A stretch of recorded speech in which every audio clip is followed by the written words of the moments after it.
আমরা কি জানি কত তারিখ? 7 ফেব্রুয়ারি। ওই 7 ফেব্রুয়ারি হচ্ছে বাংলা হিসাবে একটা ব্যক্তি, মহিলাগণ, সক্ষম বা অন্য যারা সাধারণ ব্যক্তি তারাও এই ইশারা ভাষাটা ব্যবহার করে। বাংলা ইশারা ভাষাটাকে আমরা যেন সবার মাঝে ছড়িয়ে দিতে পারি।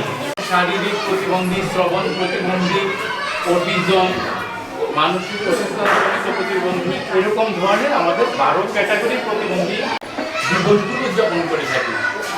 সমাজ কল্যাণ মন্ত্রণালয়ের উদ্যোগে আমাদের জাতীয় প্রতিনিধি ওই প্রোগ্রামগুলোতে গিয়েছিলেন, র্যালিতে গিয়েছিলেন, আলোচনা সভায়, যেটাকে বলি আমরা হচ্ছে এখন ইশারা ভাষাটা তো জানলাম। প্রজন্ম এমন পর্যায়ে চলে গেছে যে 1-1.5 বছর বয়স তারা হচ্ছে মোবাইল ইউজ করে, কল ধরতে হবে, কল কেটে দিতে হবে। ইশারা ভাষাটা অ্যাক্টিভ হয়ে যাচ্ছে। কাজে আপনারা মায়েদের